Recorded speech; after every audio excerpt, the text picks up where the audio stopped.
Ассаламу алейкум ардакты агайын, Казспорт телеарнасынын патша көңүлдүү көрөрмендери. Сиздердин назарларыңызда көкпардан ересектер арасындагы ел чемпионаты және бүгүнкү оюн бурунку оюндан өзгөрөк. Себеби бул финал, актык басеке соңгусын. Бүгүнкү оюнда өнөр көрсөтөтүн кос команда. Бири айтуулы буган дейин 8 рет Қазақстан Республикасының көкпардан чемпионаттарын жеңіп алған чемпиондары болса 8 дүркін, ал келесі командасы. Былайша айтканда, енді ғана осы көкпар әлеміне кіріп, саңлақ атанып үлгерген Атыраудың Нарын көкпар командасы. Бұл чемпионатта сенсациялық жағдайлар көп болды, бұл дегеніміз. Елдегі көкпар бәсекесінің қарыштап дамып келет жатқандығын айғақтайды. Сонымен әуелі Нарын көкпар командасын таныстырамыз. Сіздердің алдарыңызда Ералы Тойчиев бастаған, Рауан Жәрменов, Мейіржан Жәрменов, Алтынбек Ибрагимов, Ағабек Бердіқұлов, Нұрболат Бөлеген, Серік Қарагөзиев, Мейірбек Болысбек, Әділхан Уайдашев, Алмат Жүнісов, Жасұлан Айтбай және Сералы Тойчиев қорытындылайтын Нарын көкпар командасы. Атырау облысы Жамбалаев команда жетекшісі, ал Күнбейсов мырза бұл команданы жаттықтыратын азамат. Сіздердің алдарыңызда Нұрдәулет Момынов, Жамбыл облысының Әулеті көкпар командасының капитаны, және осы тізімді ары қарай жалғастыратын Атамекен Үрстемов, Манарбек Дүйсенбиев, Ғалымжан Ақылов, Жылдысқан Тайырбеков, Құлажан Тоғайбаев, Нұрболат Темірбеков, Әбуғали Әбдіжаппаров, Ерлан Жұмасаев, Ешжан Құрманбай, Бағлан Шырымбаев және Құрманбек Тұрғанбек. Команданың жетекшісі Үмбет Күшікбаев ағамыз, ал команданы жаттықтыратын Құралов мырза. Бұл Жамбыл облысының Әулиеата көкпар командасы ардақты ағайын. Осы ақтық бәсекеде төрелік ететін әділ төрешілер ортадағы Бақытжан Төлеген және қапталдағы төрешілер Ырыскелді Байтасов, Мәулетқазы Қолжатаев және Ерболат Балтабаев. Міне осы азаматтар төрелік жасайтын болады, ал ойын барысын тамашалайтын және өздеріңізге қызмет ететін комментаторларыңыз мен Қайырхан Мәулен. Ардақты ағайын, жалпы осы чемпионат басталғанда біз мамыр айынан бастап көрсете бастадық. Сол кезде айтқан болатынбыз. Бұл чемпионаттың маңызы ерекше, орны да бөлек, өйткені баяғы жаттанда сүрлеу жоқ. Бұл ойында неше түрлі қызықтар болды. Бұған дейінгі бірнеше чемпионаттардың ақтық бәсекесі жамбылдықтар мен шымкенттіктердің арасында өтсе, бұл жолы біз финалда Шымкенттің жігіттерін көрмей отырмыз. Оның негізгі себебі барлық өңірде көкпар бәсекесі қарыштап дамып келеді. Әсіресе елдің батыс аймағы. Осы Ақжайықтың жағасындағы Атыраудың аптал азаматтары осы біздің ұлттық спортымызға ерекше ден қойып, міне жігіттері ақтық бәсекеге дейін шығып, финалда өнер көрсетіп отыр. Мұның өзі ұлттық спортымыздың қарыштап дамығандығының айғағы болса керек ағайын. Қала берді, бұл біздің елдегі тұрақтылықтың, бейбітшіліктің, берекенің арқасы деп бағаласақ артық емес. Бұл шындық екені бәрімізге белгілі ақ жағдай. Сонымен Бақытжан Төлегеннің ысқырыға ортада жатқан кіші шеңбердегі серкені жерден көтеріп ойынды бастаңдар дейтін пәрмен берді. Алайда алғашқы талас ойын алаңның сыртына шығып кеткен серкемен басталып отыр. Ортада жекпе-жек сайысы Әбуғали Әбдіжаппаров шығуға тиісті Жамбыл облысының тарапынан, бірақ Жұлдызхан Тайырбековті көріп отырмыз. Және оның қарсыласы Жұлдызхан Тайырбековтің Ералы Тойчиев. Жалпы Жұлдызхан Тайырбектің әкесі де, атасы да дәл осы көкпар шауып тақым қысқан азаматтар. Ұлттық құраманың сапында өнер көрсететін Жұлдызхан да Шымкенттің құрамында талай ойнап жеңімпаз атанды. Жамбылдың құрамында қазіргі таңда бірнеше жыл болды өнер көрсетуде. Өте керемет ойыншы екенін атап айтқандарымыз абзал. Келер ұрпаққа үлгі болатындай, біз осылай ойнағанбыз деп айта алатындай азамат.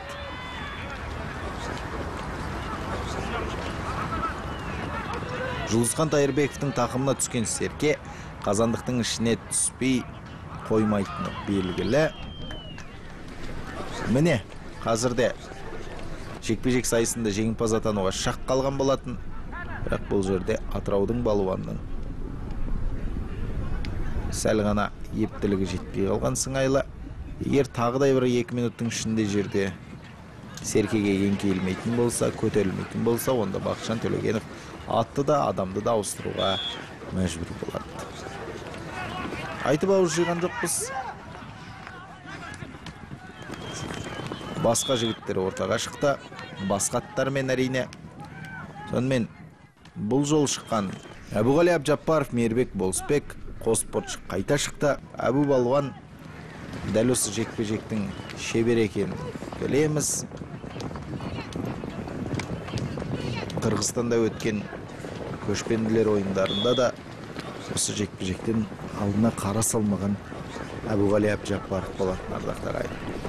Астында лазер дейтін атақты сәйгүлік, біз барша ойындарда осы сәйгүлікті бір рет айтпасақ өзімізге ренжігендей болып отырамыз. Өйткені айтуға лайықты, атаңызға айналған кешегі абсенттерден кейінгі ауыз толтырып айта алатындай атақты сәйгүлік. Міне лазердің тұрсын қараңыздар жекпе-жектегі.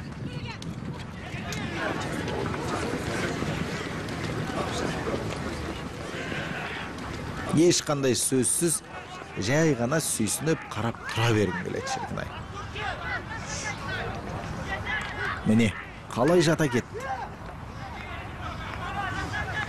Ералы Тойчиевтің астындағы бар сатты тұлпары қанша соқса да, қанша қақса да лазердің күшіне теңгелер емес. Міне қараңыз қалай жата кетті. Және тек Серкені қорғаштау емес бұл лазердің міндеті. Үстіндегі Әбу палуанға Серкені алғызу. Міне жай ғана еңкей кетеді, қараңыздаршы. Иесі Серкеге еңкейген кезде бойын сәл ғана аласартатып жата кететін лазер, шіркін-ай.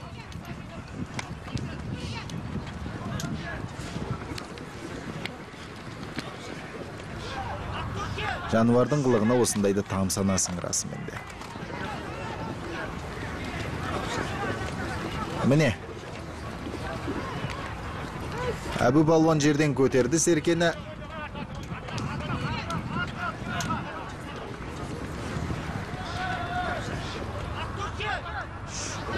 Қазір енді қазандыққа қарай ұмтыла жөнелу керек. Командалық әріптесіне ұзатуға бел байлаған сыңайлы Жұлдызхан Тайырбеков келіп Серкені тақымға басты. Жұлдызхан Тайырбековтың тақымына түскен Серке қазандықтың ішінен табылмай қоймайтыны белгілі ардақты ағайын.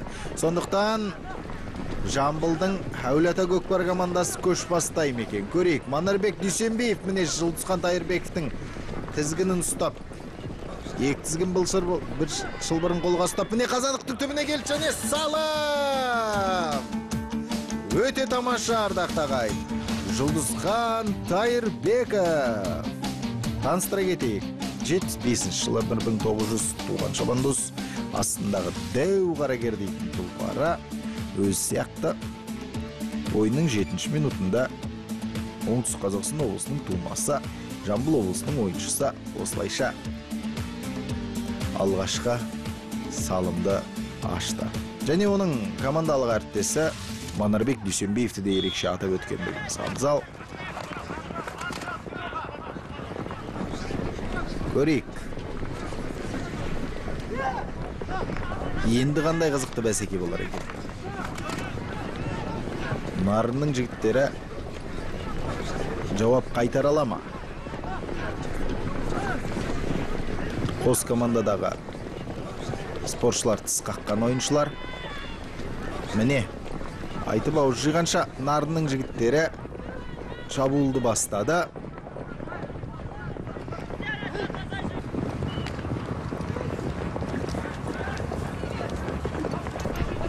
Ералы Тойчиевте Серке. Қараңыздар. Қазір тақымға басты, алдына өңгеруге де мүмкіндігі бар секілді. Қазандыққа қарай бұрылып тұра. Салым салуға ыңғайланған болатын. Күлдірді күлдіргісін етіп күреңді мінер мекенбіз дейтін бабалардың өсиетін ұстанған жігіттер осы күреңмен астындағы бар сатты тұлпарымен Ералы Тойчиев қазір қазандықтың маңын торуылдап жүр. Және салым салуға мүмкіндік, және салым. Өте тамаша ардақтар. Ералы Тойчиев, таныстыра кетейік. 1980 жыл туған шабандоз.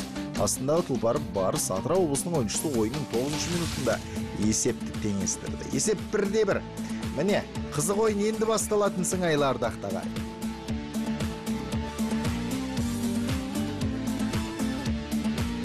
Бұл жамбылдықтардың алғашқы салымы Жұлдызхан Тайырбеков пен Манарбек Дүйсенбиевтің орындауында болған. Алып Айдақардың құйрығын басып кеткен сияқты атырауықтарды шошытып алған сыңайлы. Бірден қарымта шабуыл жасады да есеп теңестіріп кетті. Міне кетті Жамбылдың жігіттері. Құлажан Тоғайбаев Серкені бірдегеннен жерден көтеріп алған болатын, алайда ойын алаңының сыртына жақын тұста қазір Серке жатыр. Аттың екпенімен бір-екі рет тебініп қалса болды. Серке ойын алаңның сыртына шығуға шақ қалып тұр жерден көтергеннің өзінде. Сондықтан бұл жерде осы команданың жігіттері де барынша ішке қарай ойын көрсетуге талпынады.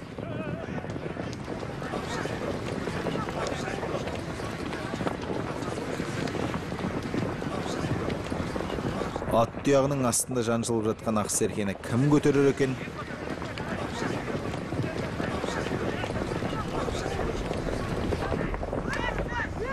Міне, Ақжайықтан келген аптал азаматтар. Жасұлан Айтбай қазір Серкені тақымға басып, қасқа күреңмен шауып келеді. Алдына өңгеруге де мүмкіндік бар сияқты. Жоқ, тақымға басу керек, әйтпесе Жамбылдың жігіттері оп-оңай жұлып ала салады. Міне қараңыз, жан-жақтан қаумалап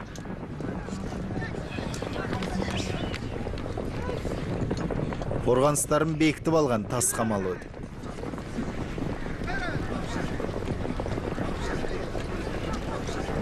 Міне қазір ашықтан ашық шыққан сәт. Бірақ екі адамның шабуылын бір ғана қорғаушы тойтарып тастады. Бұл да бір тәжірибеге келетін жағдай шығар ардақтағай.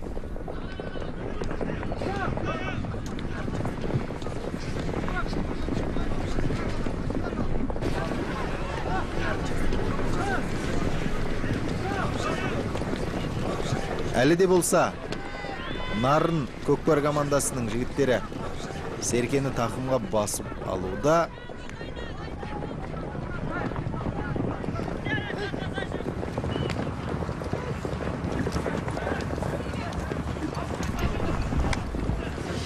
Жерге түскен Серкені қазір Атамекен Рүстемов көтеріп тақымға баста. Қасындағы командалық әріптесіне ұзатуға ыңғай білдіріп жатқан сияқты Манарбек Дүйсенбиевке. Иә, Манарбек қазір Серкені тақымда алды.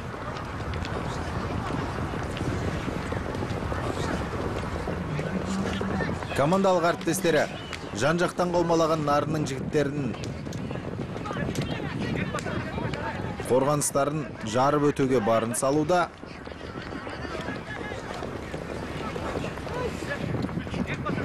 Манарбек қазанды қыздап жүрген бе, әлде командалық әріптесіне Серкені ұзатып жіберуге ыңғай білдіріп жүрме?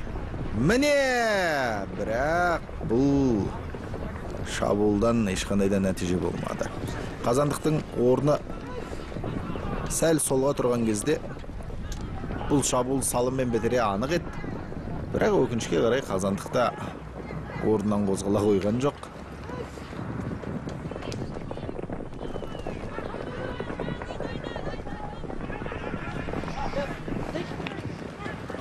Еңкеу керек енді.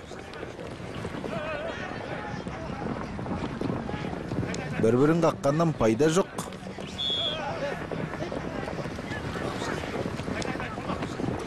Серкені алуға ұмтылуға жетті. Құлажан Тоғайбаев қазір міне. Атынан жығылуға сәлек қалып тұр. Қараңыздар. Бұл жерде расымен де атыраулықтардың қорғанысы мықты болған екен. Қағып жарып өте шықты ғой шіркен. Ортада жекпе-жек сайысы. Серке жерде жатқан кезде ойын барысында 1 минуттың ішінде көтерілу керек, әйтпесе ортадағы жекпе-жек сайысымен жалғасады. Мейірбек Болысбек Серкені жерден көтерген. Алайда Ерлан Жұмасаев Серкені бүткіл ойыншыдан тартып алды. Сөйтті де ойын алаңның сыртына шығарып жіберді. Қайтадан жекпе-жек сайысы болады. Әбуғали Абжаппаров, Мейірбек Болысбек қос спортшы қайта шықты. 8-ші нөмірде екеуі де еншілеген.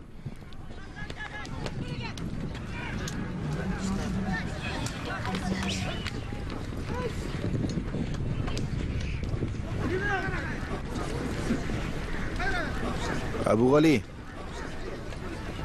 Серкені тақымға басып, оңтайлы сәтті күтуде. Қалай бұл жерден шығып кеткен? Міне қазір мүмкіндік бар. Және лазер тебініп Жұлдызхан Тайырбековке қайтадан ұзатып берді. Жалпы Жұлдызханның тақымына түскен Серке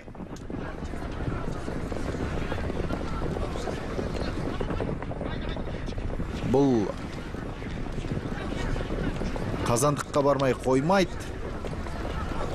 Десек те көрейік қазір қандай болғанын. Міне, әлі де болса Жұлдызхан Тайырбековтың тақымындағы Серке Қазандыққа қарай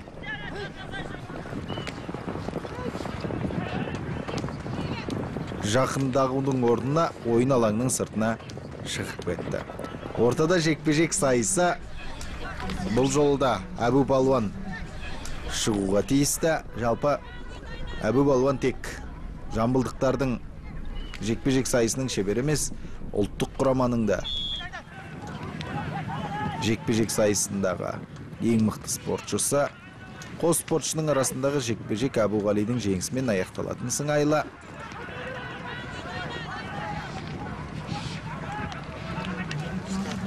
Мейірбек Болысбек қанша жармасқанымен де Серкеге Әбуғалидің мықтылығы, тәжірибесі мол екендігін көрсетіп бағуда.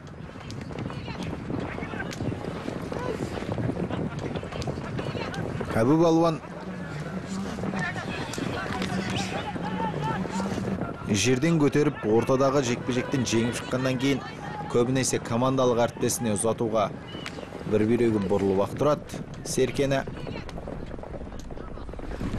Міне қазір Бағлан Шырымбаевтың тақымында Серке. Бағлан Шырымбаев көрейік қандай нәтижелі болар екен. Қазанбас дейтін тұлпар оның астындағы және салым салуға мүмкіндік бар сияқты. Қазір мына 4-ші нөмірдегі Нарын Көкпар командасының ойыншысы Алтынбек Ибрагимовтен сәл ғана алыстату керек. Міне қазір салым салуға мүмкіндік және салым. Бағлан Шырымбаев ардақтағайын, қандай сауатты салым десең. 1982 жыл туған спортшы. Астындағы тұлпары Қазанбас. Жамбыл облысының ойыншысы осылайша ойынның 19-ші минутында тағы бір салымға қол жеткізді. Есеп 1-2. Жамбылдың құлагері алды ардактуу агайын. Бул жигиттер ойындың бірінші кезеңін осылай аяқтайтын сыңайлы. Бақытжан Төлегеннің ысқырыға кіші шеңбердегі Серкені алуға ұмтылыңдар деп пәрмен берді, алайда уақыт аз бірінші кезеңнің аяқталуына үлгере алар ма екен салым салуға. Бұл бір соңғы шабуыл сыңайлы көрініп тұр. Алайда ойын алаңның сыртына шығып кетті Серке.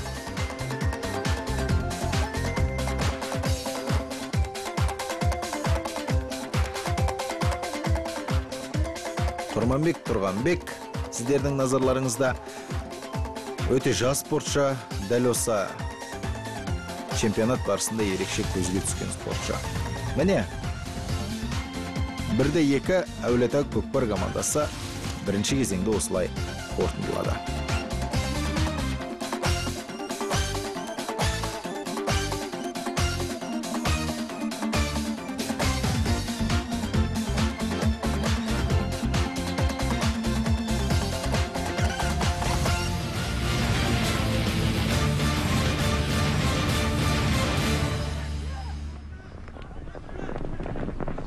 Жаңа тыныс, жаңа леп, аз ғана демалыстан кейін біздің көкпаршыларымыз дәл осындай мықты ойын көрсетуге шықты. Қабая Құрманбек Тұрғанбек бұл жерде атынан жығылып қалды. Міне, қап, ат тұяғының астында қалып қойды қазір. Дегенмен де бұл енді бір қатты әсер ете қоймаған сыңайлы жүгіріп бара жатқанына қарағанда. Режиссерларымыз қайталап көріністен бірден беріп жатыр. Алайда мұндай сәттер бұл бәсекенің барысында орын алады. Қазір Нарын Көкпар командасы Серкені тақымға басып Қазандыққа қарай ұмтылып келе жатыр. Серік Қарагөзиев бұған дейінгі ойындарда тамаша салымдармен көзге түскен ойыншы. Көрейік, бұл шабуылынан қандай нәтиже шығады.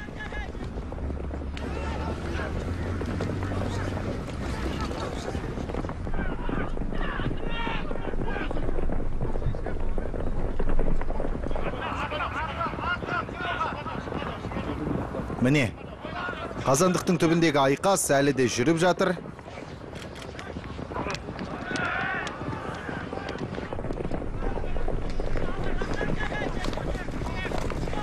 Қалыңның тұзыртынан айналып өтіп қазір міне Қазандықтың дәл түбіне келген сәт, бірақ әулиеталықтардың қорғанысы мықты. Тас қамал деп айтсақ артық айтқандығымыз емес шығар. Салым салуға ешқандай да мүмкіндік берер емес. Серік Қарагөзиевтің тақымында әлде болса Серке Қазандықтың айналасында арыге шалп, бер шалп. Қазір жамбылдықтардың қорғанысынан саңлау табалмай келеді.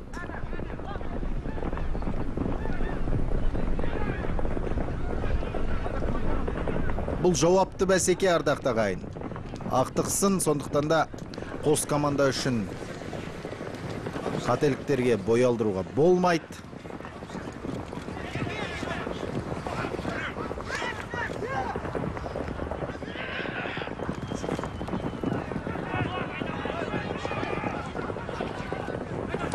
Серік Қарагөзиев әлде болса Серкені тақымдап жүр. Не деген мықты тақым ардақты ағайын. Міне командалық әріптесі Мейіржан Жәрменовпен бірге дәл Қазандықтың түбінде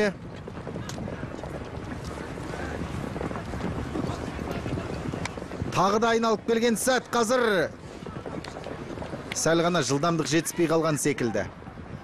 Әйтпесе бір салымды топ еткізіп Қазандықтың ортасынан түсіріп шаңын бұрқ еткізуге мүмкіндік бар еді.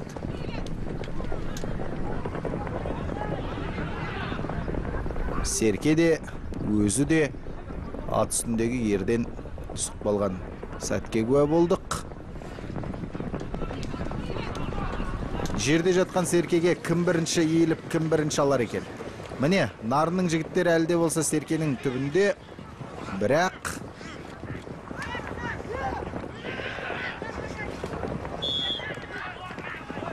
көтерілген Серке ойын алаңның сыртына шығып кетті. Ортада жекпе-жек сайысы болады.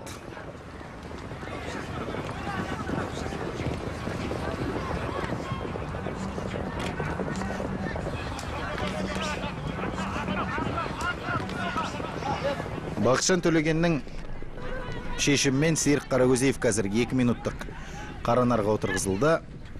Яғни ойын ережесін бұзғаны үшін. Ортада жекпе-жек сайысы. Әбуғали Абжаппаров, Мейірбек Болысбек. Әбу Балуан Серкені жерден көтерген, бірақ Мейірбек Болысбек тақымдап алып Серкені қазандықтың түбінде жеткенде салым салуға мүмкіндігі болмай қалды. Тура жиекте жатқан Серке Жамбыл жігіттерінің тақымына қойысты. Бағлан Шырымбаев тағы да Серкені көтерген. Бағлан бірінші кезеңнің соңғы минутында салым салған болатын. Дәл сол салымын тағы да бір қайталауға мүмкіндік туып тұр, бірақ бұл жерде енді жай басуға болмайтын еді. Қараңыздар, қандай әдемі салымнан айырылып. Құстай ұшқан жылдамдықпен келген Атыраудың жігіттері Бағланға салым салуға мүмкіндік берер емес, қазандықты қанша айналса да. Міне, қазір тағы да мүмкіндік болып тұр. Қабат деген ай. Бұл шабуылды керемет нәтижемен бітіруге болатын еді. Бағлан Шырымбаев астында қазанбас дейтін тұлпарымен құдды жаттығуда жүргендей асықпай ойын көрсетуде.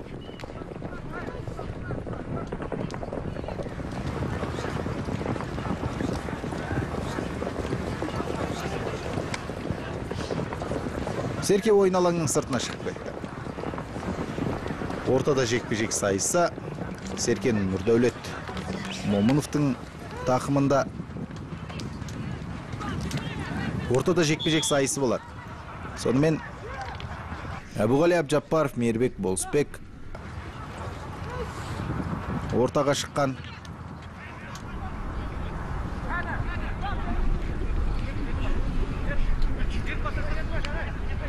Сегізінші нөмірді еншілеген Қосмықты қазір жекпе-жек сайысында Әбуғалидің төрешіге айтқан наразылығына қарамастан ойындар қарай жалғастырып кетті. Бәлкім Әбуғали бұл жерде төрешінің сықырғын естімей қалған шығар. Бірақ ол ойынды тоқтатуға себеп емес әзірге. Серік Қарагөзиев ойынға араласқан екен қайтадан.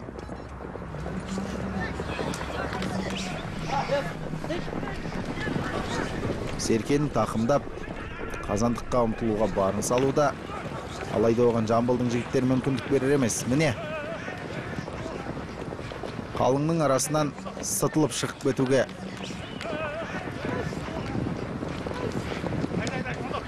мүмкіндік болмай жатыр. Есесіне Серке ойын алаңның сыртында. Ортада қайтадан жекпе-жек сайысымен жалғасатын болады бәсеке.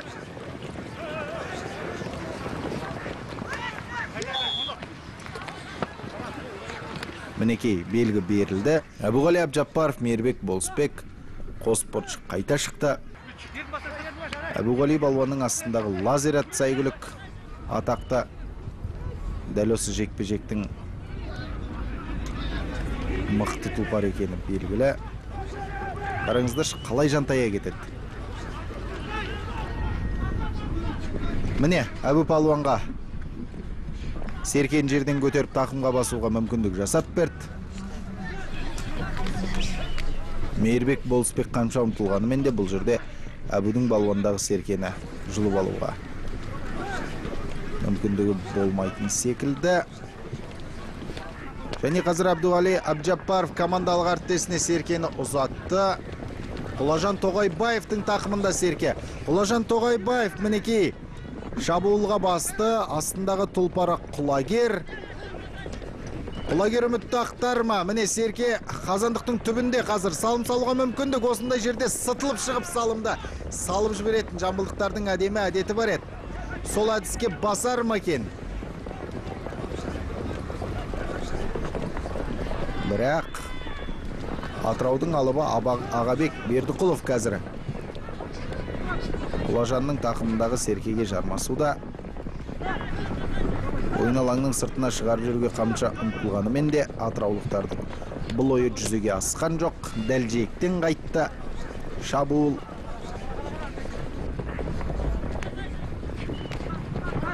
Қазір осы Ағабектен арылтса болды, салым салуға бір мүмкіндік бар секілді.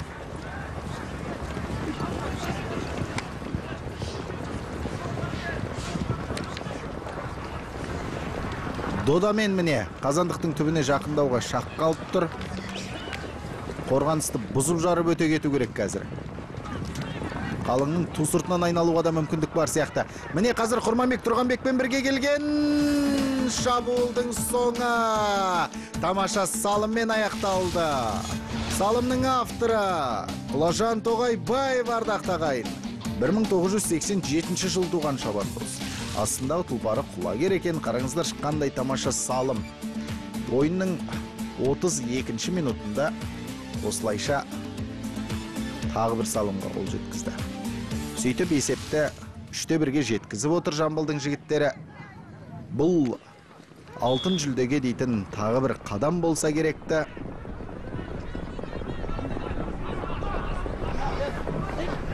Нұрдәулет Момынов мінекей қарсыластарын шегеріп, өз командаластарына Серкені жерден көтеруге мүмкіндік ашып тұр.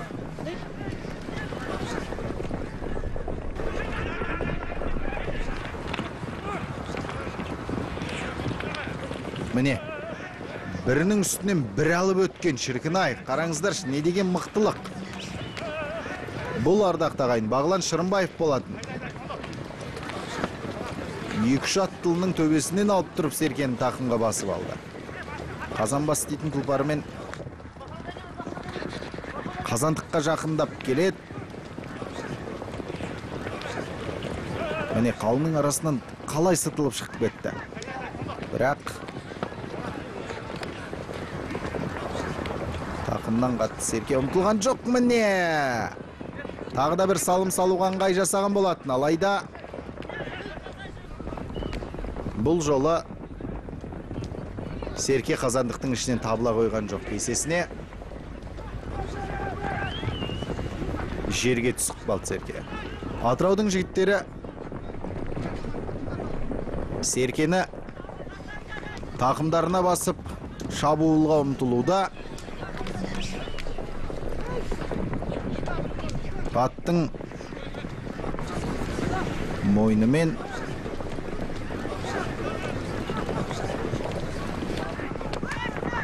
ары итеріп, кері итеріп жіберуге бар күштерін салуда. Серке Құрманбек Тұрғанбектің тақымына ауысқан сыңайлы.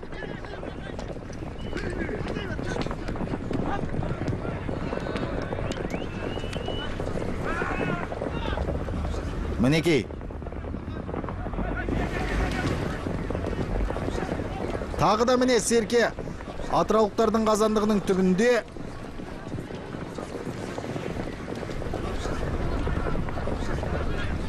Салым салуға мүмкіндікті жасап жатқан сыңайлы.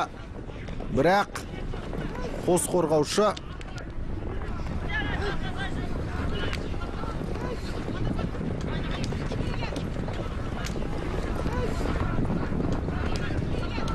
ешқандай да мүмкіндік берер емес.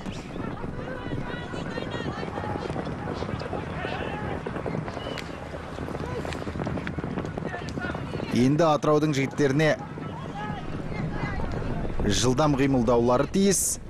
Өйткені тым болмағанда есепті теңестіріп үлгеруге қалған уақытта мүмкіндік бар.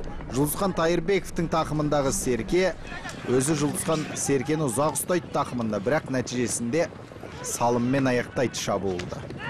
Тағы да дәл сондай жағдай болар мекен, көрейік.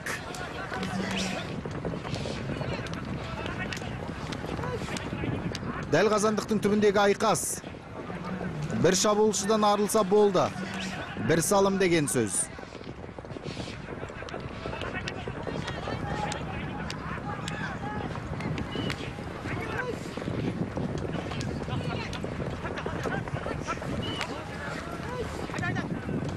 Жан алысып, жан берісіп, қараңыздар Шардақтағай.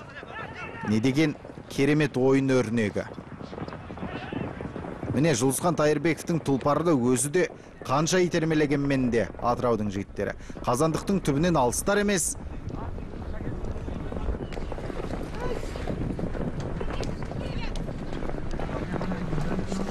Аттың үстінде тік өтіріп ақ. Шеркін-ай. Тақымға басқан Серкесін қимылдатпайды ғой. Ойынға белсене араласып жүрген қазір Жамбыл облысының палуандары. Қолажан Тоғайбаевты атап өтуіміз керек. Жұлдызхан Тайырбековке барынша көмек қолын созуда, атыраулықтардың арасында қалып қойды қазір Жұлдызхан Тайырбеков.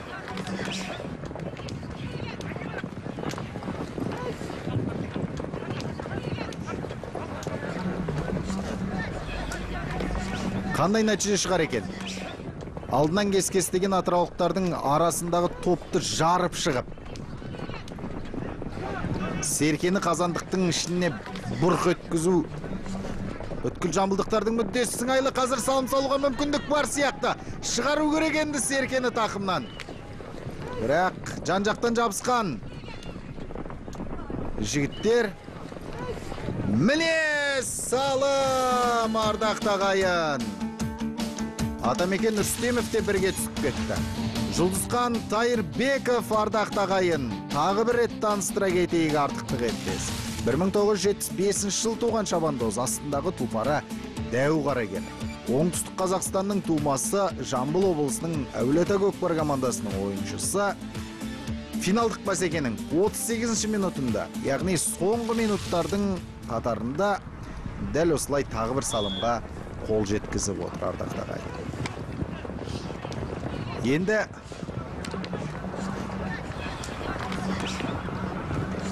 шабуыл үдете түседі қос команданың жігіттерде. Соңғы минуттар, соңғы сәттер. Барынша жылдам қимылдауға тырысу керек. Есеп 1-4. Жамбылдың жігіттері алда. Бағлан Шырымбаев міне, тағы да Серкемен көзге түсіп отыр. Бүгінгі ойында бұл спортшының Жұлдызхан Тайырбеков, Бағлан Шырымбаев, Әбуғали Абжаппаров, Атамекен Рүстемов, Манарбек Дүйсенбеев сынды ойыншылардың еңбегі ерен болды. Құрманбек Тұрғанбекті де, Нұрдәулет Момыновты да ерекше атап өткендігіміз абзал.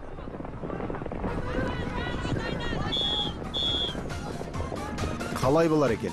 Бірақ төрешінің ысқырығы естілді ардақты ағайын. Осымен бұл финалдық бәсеке қорытындыланды.